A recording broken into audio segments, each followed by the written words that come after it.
Soal guru Ibu. Oke, begitu juga di dunia kerja ya.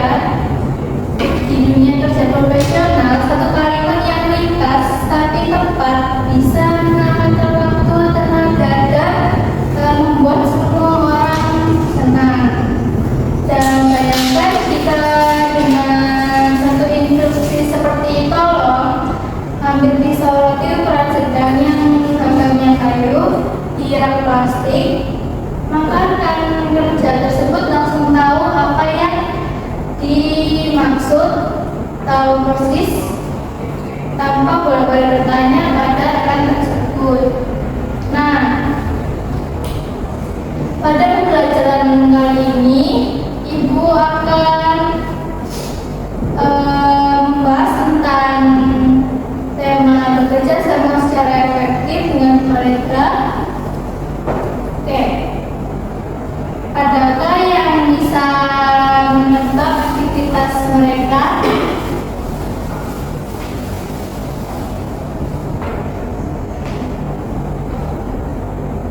Ban?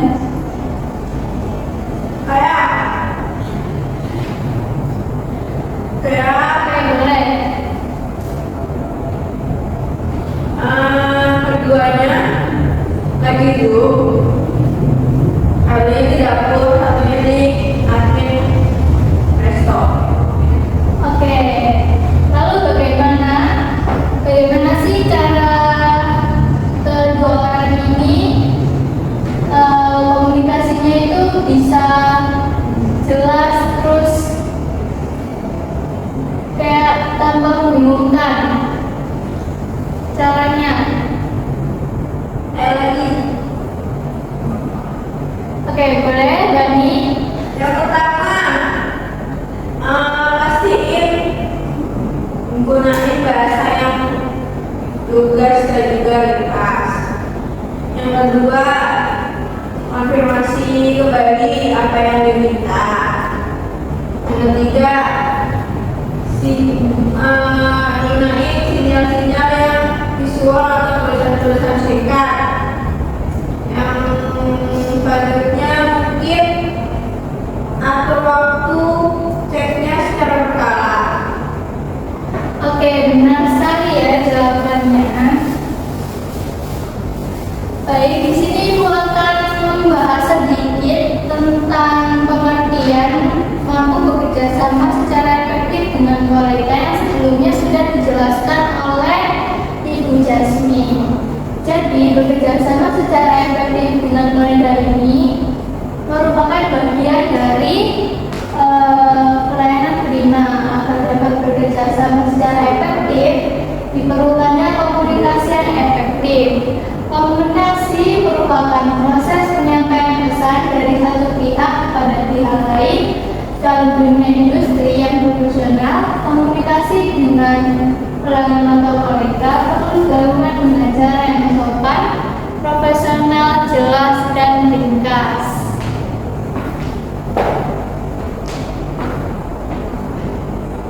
Selanjutnya di sini saya akan menampilkan kepada kalian semua video demonstrasi menerapkan kerjasama dengan kolega dan pelanggan.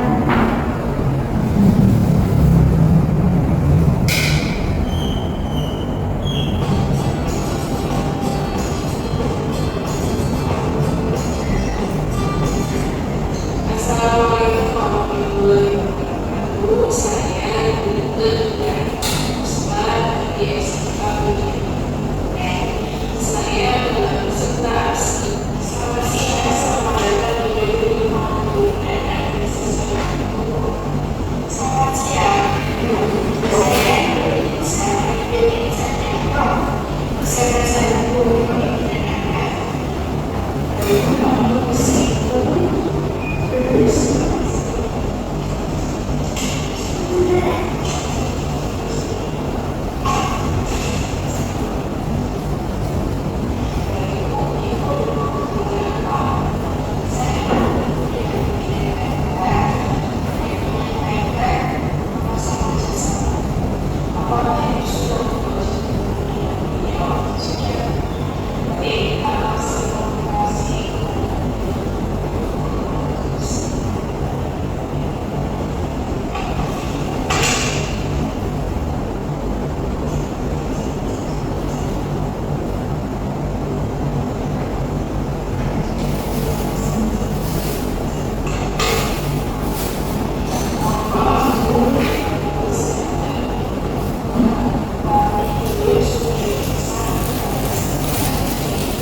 boleh saya sampaikan tentang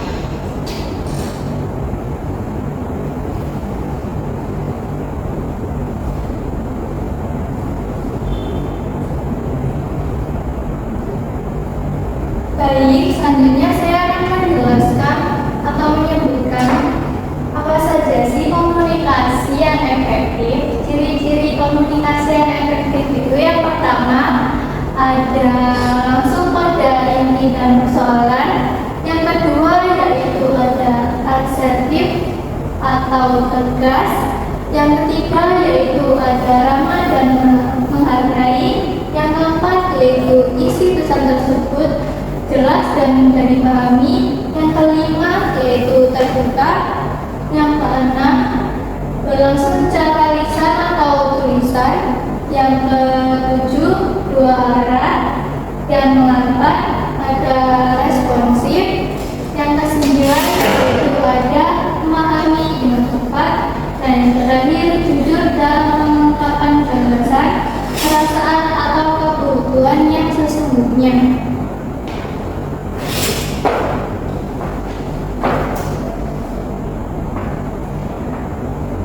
Lalu di sini ada ciri-ciri komunikasi yang tidak efektif. Yang pertama yaitu bertele-tele atau tidak langsung pada intinya. Yang kedua yaitu pasif atau tertutup. Yang ketiga yaitu konfrontatif. Yang keempat isi pesan sulit dipahami. Yang kelima yaitu tertutup. Yang keenam tidak langsung secara lisan. Yang ketujuh yaitu satu arah. Yang kedelapan tidak responsif. Yang kesembilan salah menafsirkan. Dan yang terakhir yaitu tidak jujur dalam perasaan, gagasan atau keputusan diungkapkan dengan berbohong. Lalu hal-hal yang perlu diketahui dalam hal pertama itu ada apa aja sih? Yang pertama yaitu ekspresi wajah ketika berkomunikasi. Ekspresi wajah ketika berkomunikasi itu sangat penting ya. Lalu yang kedua keterampilan berkomunikasi yang baik. Yang ketiga yaitu menggunakan bahasa tubuh yang terbuka. Lalu yang keempat intonasi dan volume suara yang jelas. Lalu yang kelima pilihan kata yang tepat. Yang keenam sikap pada waktu berbicara hendaknya sopan. Yang ketujuh tidak memotong pembicaraan. Yang kedelapan yaitu topik pembicaraan yang sesuai. Dan yang terakhir fokus pada pesan bukan pada hal-hal pribadi ya.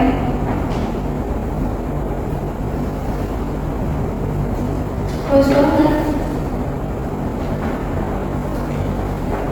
jadi sebelum kalian akan mencontohkan praktik role play, di sini saya akan mencontohkan terlebih dahulu dengan tema menyusun alur kerja, yaitu memasak ayam goreng lengkuas dan sayur asem. Di sini saya menggunakan 3 peran, yaitu Rani sebagai preparation, Tia sebagai masak, dan Maya sebagai plating. Di sini saya akan mencontohkan bagaimana cara berbicara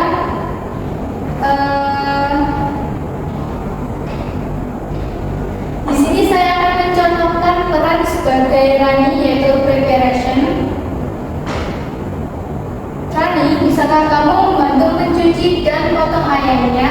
Lalu untuk lengkuas, bisakah kamu untuk diparut agak kasar? Dan jangan terlalu halus. Terima kasih. Dari instruksi percakapan tersebut terlihat bahwa sudah jelas dan sopan. Lalu yang kedua, di sini saya akan mencontohkan berpura-pura menjadi sebagai Tio, yaitu tim memasak. Tio, saya minta tolong untuk kamu menggoreng ayamnya. Jikalau membutuhkan bantuan, bilang ke saya agar kita saling dapat membantu. Dari percakapan tersebut bisa membangun komunikasi yang terbuka. Kalau yang terakhir saya akan mencontohkan sebagai Maya, yaitu Maya, saya minta tolong untuk kamu membantu untuk plating dari masa-masa yang jelek dan membuat penjelasan tersebut. Jadi begitu ya anak-anak, cara berbicara bekerjasama dengan mereka yang baik, sopan, jelas dan saling menghargai.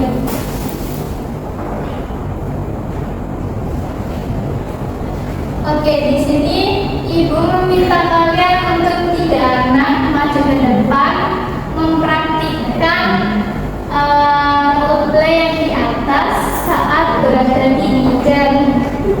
Ayo, siapa yang mau maju? Atau Ibu tunjuk ya? Tunjuk saya. Oke, Oesti bisa maju. Lalu Biba dan Bani ya, silakan.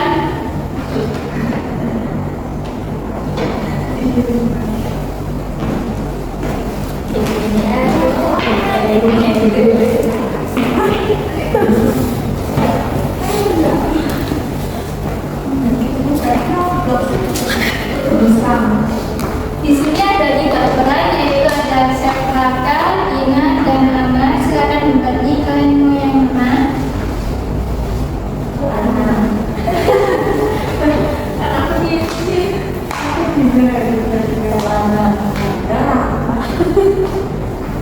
Oke, praktik role-playnya bisa dimulai. Oke, pagi ini kita dapat 20 peks untuk kelas service hari ini dengan menu utama yang makan lupa. Saya tumis dan juga peks potato. Kita bagi tugas ya. Siap, saya bagian saya ya. Mau pakai tulis dan wortel seperti biasa. Benar, tolong potong dulu ya. Tumis dengan bawang putih saja, jangan terlalu matang. Selesai jam 10.30 ya. Siap, langsung saya kerjakan. Siap, saya bagi bagian plating dan mesh ya. Airnya nanti saya panaskan ulang jam 11 pas. Betul anak, mesnya kamu buat dulu sekarang, pastiin creamy. Nanti kita plating bareng-bareng pas ayamnya matang. Jangan lupa garnish telur fresh. Daun parsley di atasnya. Siap, saya mulai sekarang. Nanti kalau kalian sudah siap, saya kasih tahu untuk dicek. Oke tim, jangan menjaga koordinasi. Kalau ada kendala langsung lapor. Kita pastiin plating jam 11.15 maksimal. Semangat! Siap, Chef. Oke, teman dulu dong. Terima kasih, boleh duduk di bangku masing-masing ya, teman-teman. Terima kasih, Bu.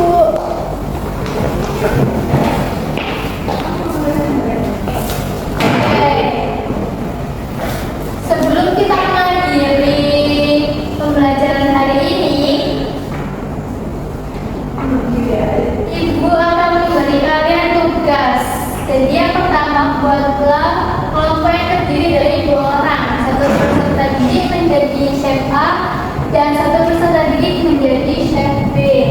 Lalu masing-masing peserta didik melakukan praktik role play singkat berkelompok mengenai bekerjasama secara efektif dengan mereka yang tema menyiapkan bahan baku untuk salad atau sup. Lalu yang ketiga, setiap kelompok akan membuat atau mencari skenario berupa dialog dengan ketentuan minimal 8 kali bergantian dialog setiap peserta didiknya. Dan yang terakhir, praktik role play tersebut dilakukan dengan membuat video yang harus sesuai dengan materi yang dipelajari hari ini dengan durasi minimal 5 menit.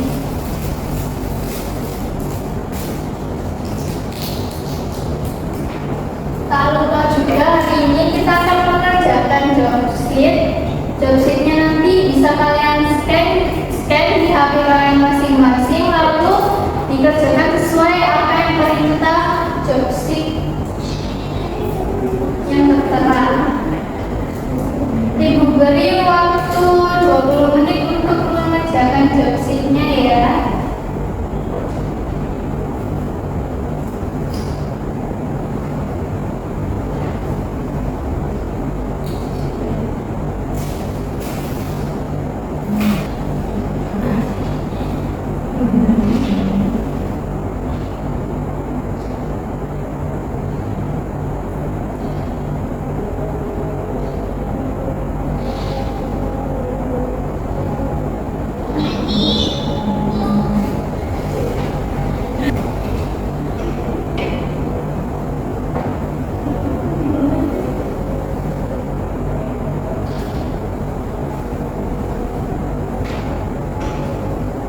Baik, pengerjaan website ini sudah selesai. Saling dimulai ke depan ya teman-teman. Oke, kesimpulan dari pembelajaran hari ini ialah pesan yang jelas, sopan dan profesional sekaligus membangun kerjasama yang solid dalam pelayanan prima. Sikap asertif, menghormati lawan bicara, dialog dua arah, empati dan kejujuran, mengurangi kesalahpahaman dan menumbuhkan rasa kepercayaan. Lalu untuk bahasa tubuh yang positif seperti senyum, lalu kontak mata, diri tegak sopan, serta menghindari topik yang sensitif dan dominasi. Maka hasilnya yaitu proses kerja lebih lancar dan reputasi profesional meningkat. Oke, sebelum mengakhiri pembelajaran hari ini, Anda bisa menyimpulkan pembelajaran hari ini, yaitu ada apa aja. Tadi Ibu sudah menjelaskan ada 4 loh. Kemudian Lanjut. ada ciri-ciri yang baik yang efektif dan juga tidak efektif. Lalu terus satu lagi. Satu lagi ada ramah dengan kolega. Oke, betul ya. Pertemuan selanjutnya, Ibu akan membahas tema menangani permintaan spesifik pelanggan dapur industri. Pada tema ini, nanti kita akan mempelajari tentang studi kasus nyata, lalu seperti biasa ya, role play tematik, dan yang terakhir refleksi dan umpan balik. Serta nanti di pertemuan selanjutnya kalian akan menemui tugas yaitu latihan mandiri juga ya. Baik, tadi kita mulai belajar dengan berdoa dan tak lupa juga diakhiri dengan berdoa. Untuk ketua kelas bisa dipimpin berdoanya. Sebelum pembelajaran hari ini, berdoa minta kepada masing-masing. Berdoa saya. Baik, terima kasih atas perhatiannya dan partisipasi kalian hari ini.